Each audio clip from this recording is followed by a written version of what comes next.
Hi, Ann Cornick from Paint and Porcelain. I'm here to teach beginners how to get started in China painting and also to hopefully get those of you that have been painting a while to paint along with me. And today we're going to be painting our Valentine kitten. Now, what the heck is a Valentine kitten? Okay, this is the Valentine kitten that we're going to paint. Isn't he cute?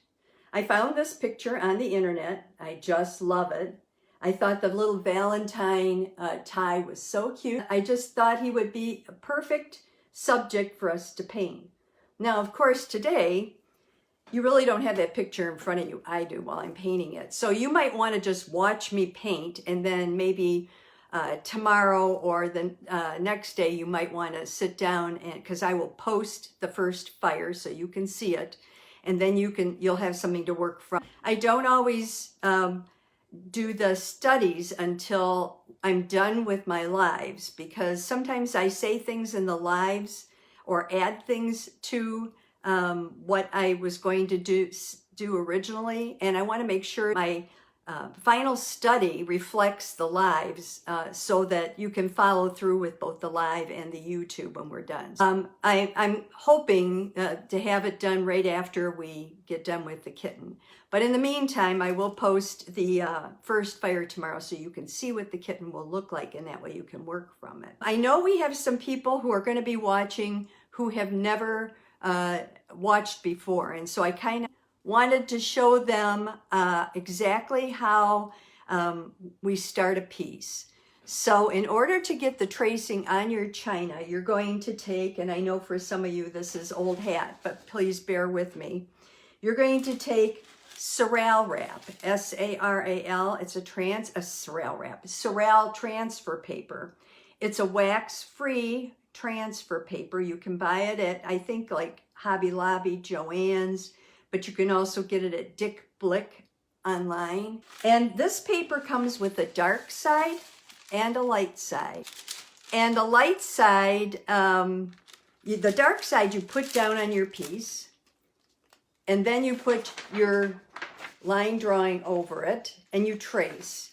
You trace with a colored pencil so you make sure that you've gotten all of the tracing that needs to be done. And then you take it off and you have this, which is a kind of a red outline of what you're going to be doing. So that's what your kitten will look like when you're done. Now, you can use the Sharpie if you want and outline it, but I would recommend you not do that, because with fur, it's going to interfere. You're always going to have those lines there, because even though it fires out, while you're painting, it doesn't move. And so it could become a little bit of an obstacle in trying to get the fur the way you want it to be.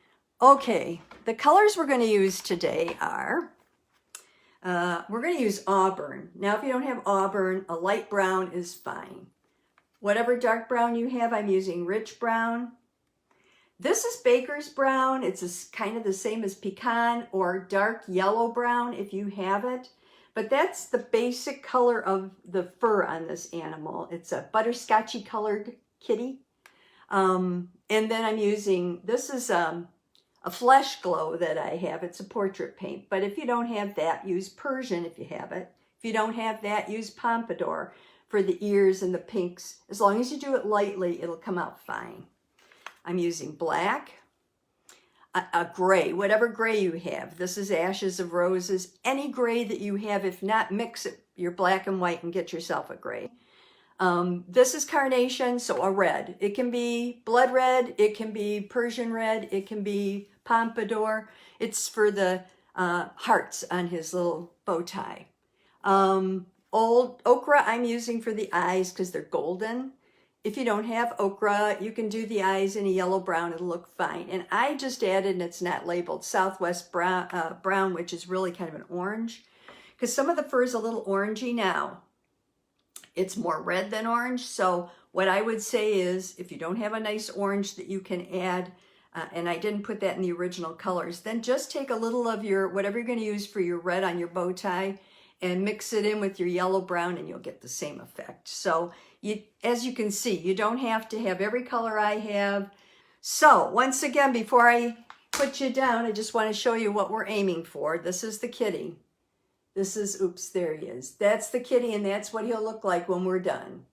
And I realize now this one has a circle here, and that's why there was a circle around the kitty on the line drawing.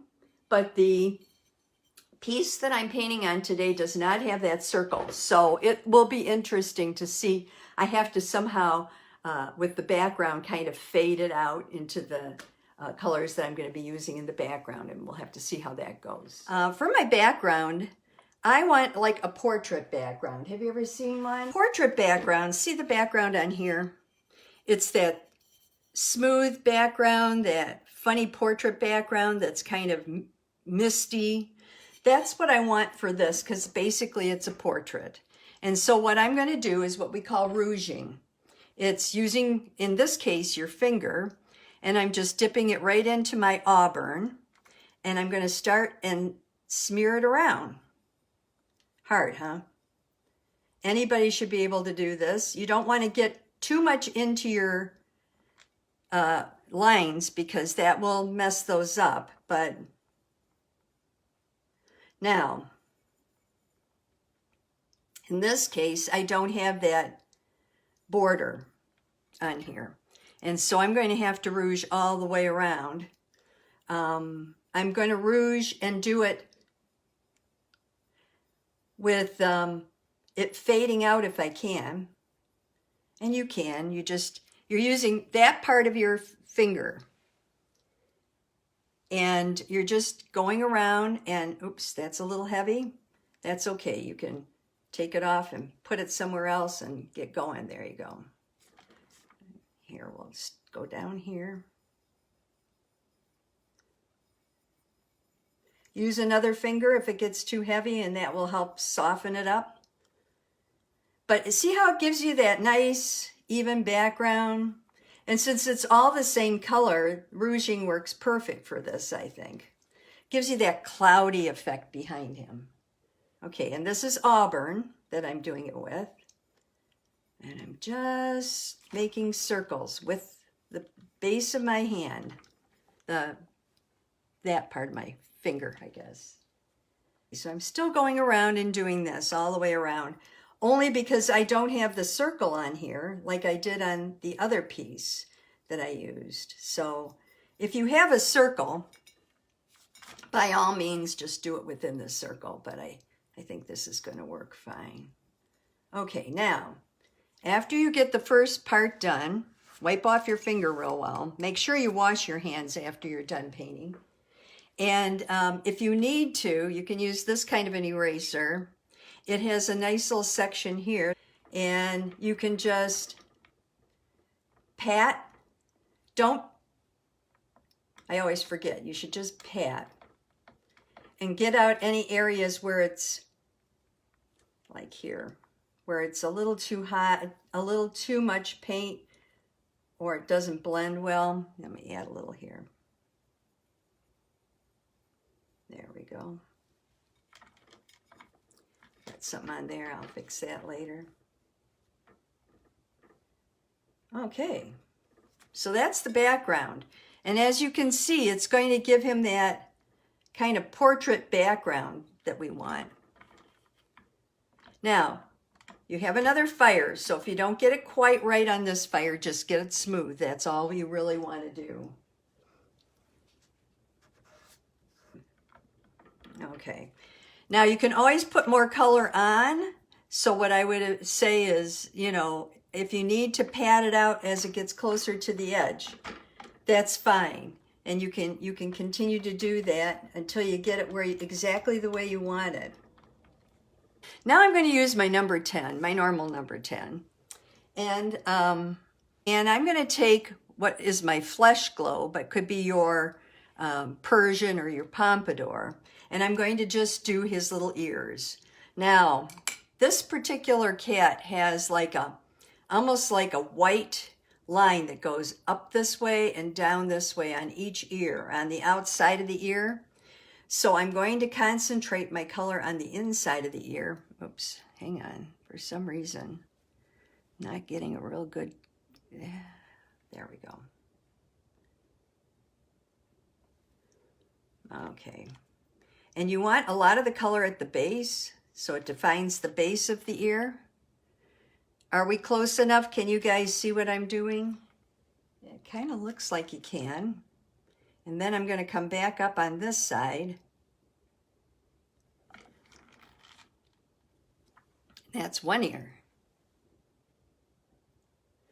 And then we're going to do the same on this side. We're just going to come down. We're going to put a little bit across the bottom, short, choppy little strokes. Then turn them around and do it on this side, because I draw better, since I'm right-handed, pulling towards myself on that side. So I've done the ears. Now we're going to start. I like to go to the fur next. It's just the way I do it. Some people do the eyes next. I'd rather do the fur next. And for the fur, I'm using a baker's brown. And the kitten picture that I got off the internet, he has a real cute, here, I'll show you. He has, see how his fur, he has a little pattern on his face? That's what I'm going to be doing. So I'm going to start with the pattern, because you want to make sure that you get the pattern on his face, and then you can work from there. Alrighty. I'm going to go up there, and then he has, on this side of the nose, he has a little up. And then on this side of the nose, he has a little up. These are the markings he has on his face. Okay. And I'm going to pull them into a peak in the middle, using the side, or the front, and the side of my number 10. So now I'm going to take and start doing his little nose. So now I'm going to take and start doing his little... And we're going to come down on here and just paint across his nose. There we go. And we're going to go and pull it up this way more. And then we're going to paint up in here. You remember, if you've ever felt the cat's nose, it's kind of flat. So you want that sort of flat feel there. And then I'm going to turn it. And we're going to start putting in some of the little fur that's around his eyes. He has a little bit of white under his eyes. So what I'm doing is making the fur come away. And I'm going to go up here and do the fur up here, finish it out. And I'm just doing wherever I feel comfortable doing the cat.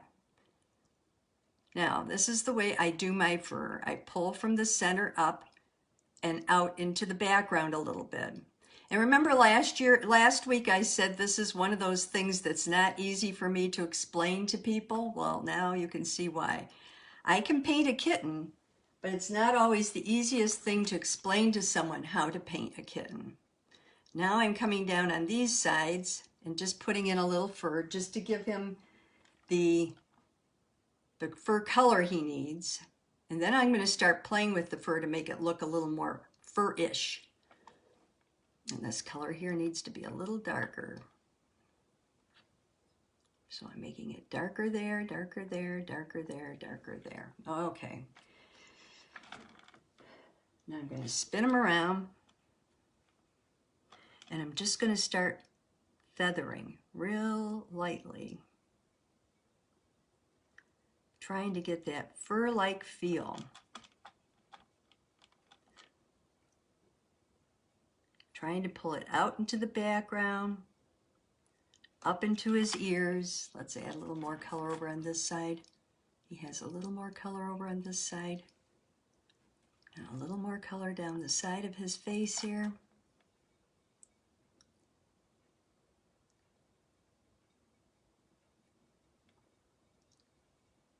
I'm just adding in the color. Now another brush that you can use is this one, which is my filbert. And I'll show you. Sometimes I have better luck with the filbert, so it just depends. I kind of have to play with them and decide which one works the best for me. And the filbert will give you a real nice, help you lay the color in really well. So here's the color here. There's a little color over here. And I have a little color coming down the side here.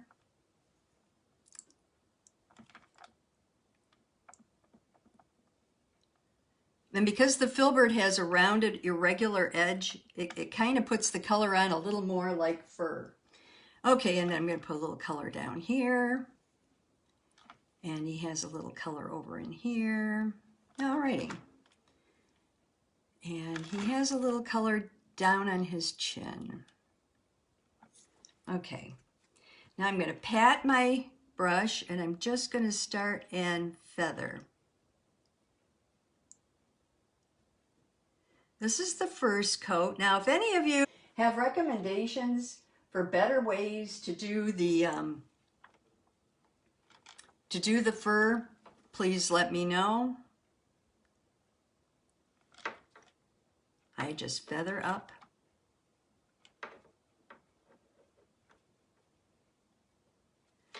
And try to smooth it out and get the color on there. Okay. Now around his little chin and around the little front part of his mouth, he has kind of a gray on him. Just a shadow to the white fur. And so I'm going to just put a little shadow there. I don't even know if you can see it. It's going to be very, very light. I'm going to put a little down in here. I don't know if you guys can even see it down here. It's just so light. All you're doing is adding a little dimension to his face.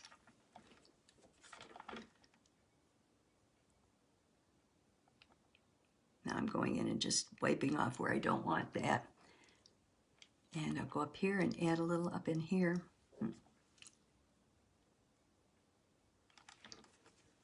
Okay, let me pull it up so you can see. Can you see the gray on there? I did it here, here, on the two little things, and then down on his chin. Alrighty. And up here, you can see I don't want that to be quite so pronounced. I'm pulling that down. Okay, so that kind of gives him his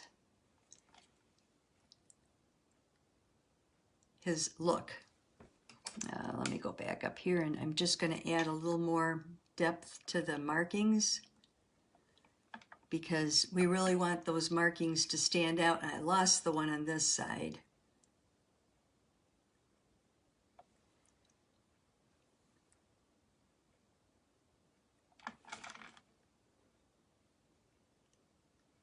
There we go. And this one can be a little more, he has a little bit in the middle here, so let's, and this one I want to make it a little less, there we go.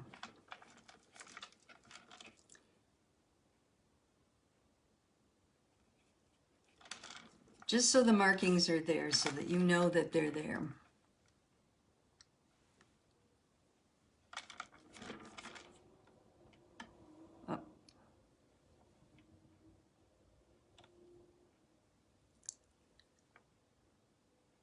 Okay.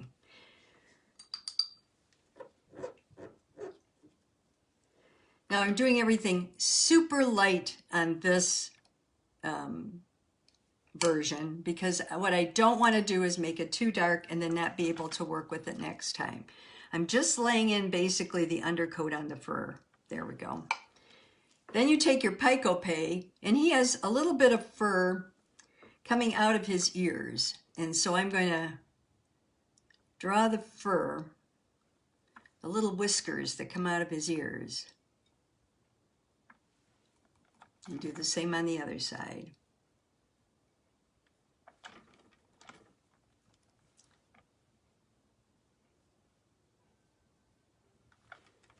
And then knock those down a little with your brush,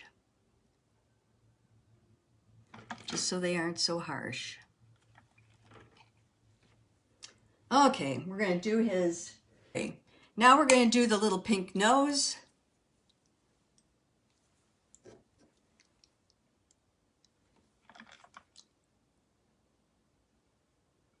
I'm just painting it in. I will put the little nostrils and everything on the next fire. I'm not going to do it on this one. I might do it on this one. I don't know. I'll just wait and see. I'm also going to do the eyes. I'm going to start out by painting the color on the outside of the eye. Oh, not Baker's. Wait, I got the wrong color here. You're going to want to do this using a small brush like this. And using, I think golden ochre works really well. Now remember, you don't have to put it in super dark this time. It can be fine the next time. You just want to lay in the colors so that you have them on this fire. The next fire you'll have a little more dark, and you'll be able to get more of that fur texture. And then we're going to take our black. And I'm still using that same brush because I'm using it for the pupil. And I'm just filling it in black. And I'm just filling this one in black.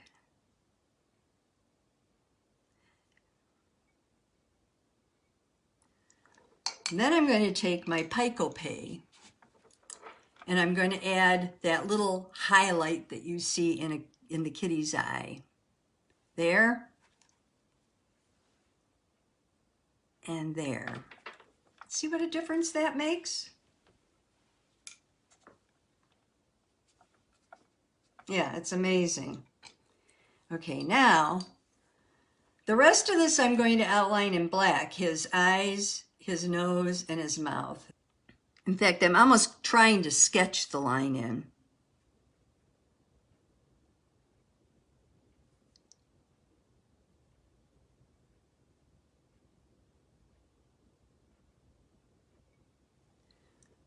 Okay. And I'm still going to have to kind of smooth that a little bit because it's still more of a line than I wanted. So you go back with your brush and just push it to the side. There you go. Okay, that's a little better. And now we'll do his eyes. The eyes are actually probably easier. Here's his mouth.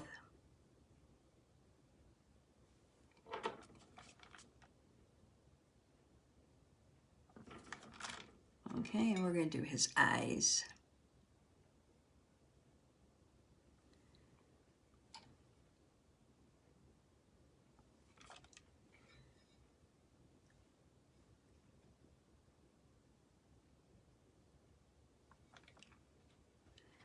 Okay, and then I'm going to turn it.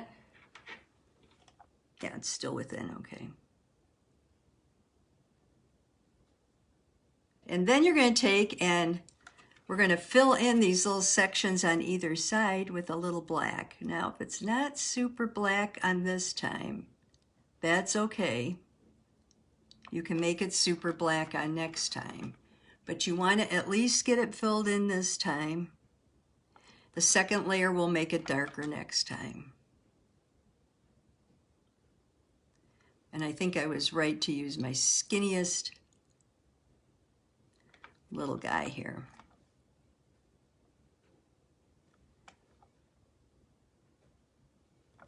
Okay. All right, now the kitty does have whiskers, but because the colors are not that dark this time, what I'm going to do is probably add the whiskers next time.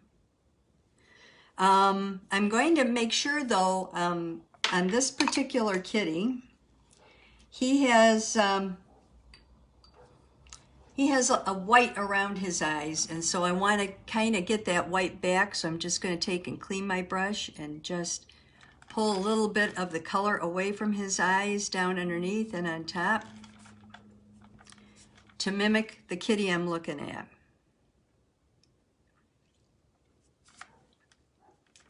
And pull this up here.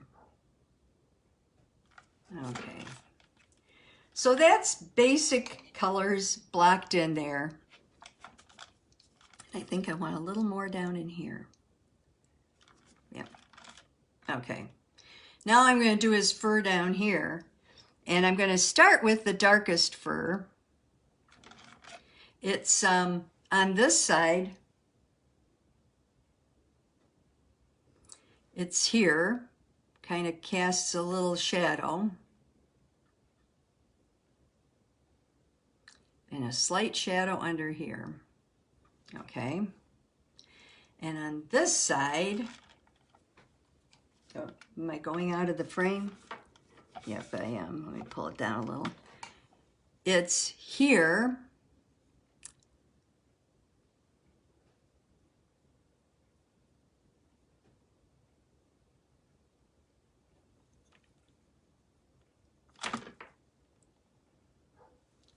And it's up here. And I think with the darker brown, you can kind of see how I add my color a little better. I add it choppy coming towards me to begin with, and then I smooth it out going the other direction.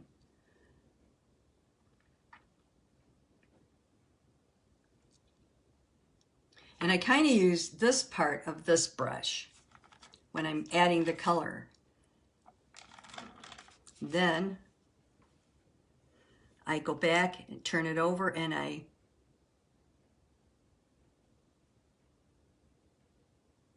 pull it out, and that's what gives me my fur. Now, if anybody else has better ways of doing fur, please let me know. Because there are some real experts out there, and if they'd speak up, that would be great. Because I know that there are easier ways to do fur. This just works for me. I know that Eloise, for instance, has a brush. It kind of looks like this, but it looks like somebody took pinking shears or those thinning shears for somebody's hair and cut into it, and it's like all different levels, and she uses that for fur. I'd never seen a brush like that before in my life. She showed it to me the other day and I was shocked. So, you know, whatever works for you. I find this brush, my little number 4 with the rounded edge, makes great bird's feathers. This brush seems to do better on the kitten fur, especially when you're on the body of the cat. And I'm layering, so this one's going over this color is going over the brown. So I start with my furthest color first, the one that's underneath everything. Let me get more color on here. There. And then, and I want a little orange in here.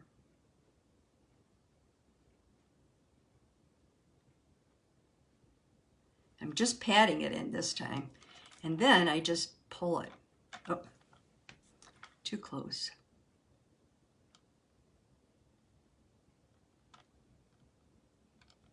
When you're feathering, it's so hard to make sure that you don't get too close.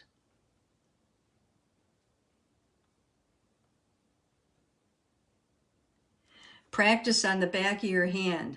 And if you can just barely feel the brush on the back of your hand, then that's what feathering is. I never even thought of a fan brush. Mine are pretty chewed up, but this is a fan brush. This is what Candy's talking about. And she's saying if you put that on here, it gives you a real, yeah, it does. It gives you a real furry look. I imagine it works best when it's dry after you put the color on like this, because then it gives you those little fur pieces. Okay, and then in the front, this kitty has a little bit of brown here. This is the, looks like I lost some of the, oh no, I see. I actually went into his paw. His paw comes down here. Let me wipe that out. Okay, so we're going to put a little on the edge of his paw down here. And we're going to put a little here. He's kind of striped. and a little brown. Ah, there we go. And then over on this side, we're going to bring down more of his little yellow fur. And then he has a little of that in through here, and a little of that in through here. I'll try your fan brush. Oh yeah, that works real well. There, see, that's so cool when people share their tips. I think it helps a lot. Yeah, I just feathered, but you might want to try the other. It's really cool. Okay, and then I want the white here to come out this way. This is the white fur. Oh, I didn't do what I even said I would do. Good idea with the fan brush, yes. Yeah, it is. Always put a little oil on your brush when you're feathering or working into another paint. Otherwise, you're going to end up with a mess. And that's exactly what I did. I didn't put any oil on, and I was trying to pull the white out.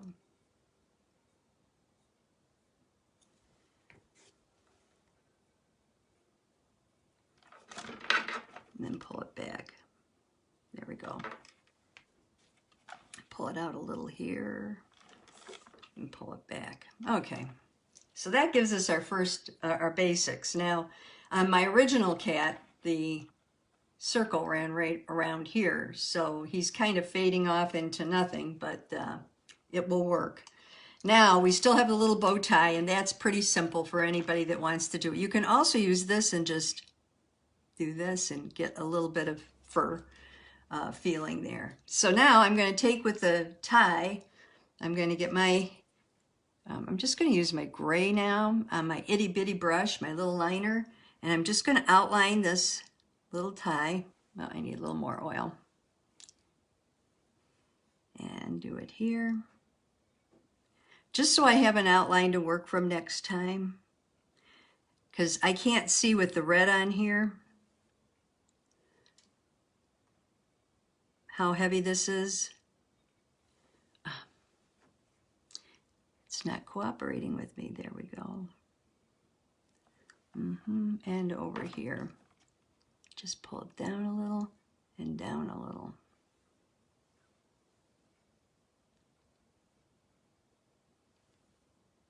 Make sure I have a little gray on there. Alrighty. Now I didn't draw the flowers on here. I mean the hearts on here. I was going to use a brush. I have a brush here. It's a, what is it? Looks like it's a 0. It can't be a 0. But it's a little pointer. And I'm going to use that to draw the little hearts on. Taking my carnation, of course, my favorite color. Oh, I can't keep moving him off, can I? And I'm going to put one right here.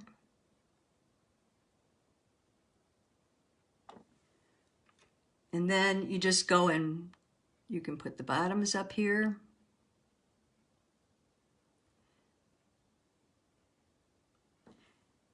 And then you can do a full heart here.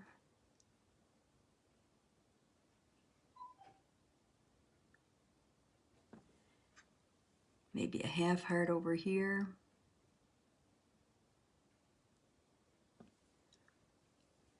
Another full heart here.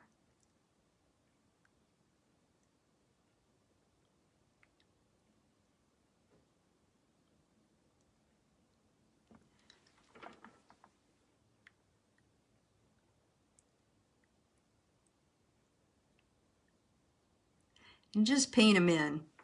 And if you screw up, like I did right here, that Pico Paint is a great little tool, and it'll help you. And then over here, I'm gonna, here's one.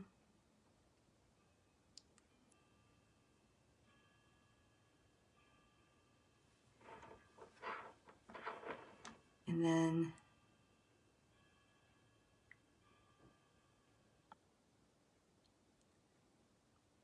I'm doing this a little quickly. I would take more time, but I feel like you don't need to watch me paint hearts too much. But there you go.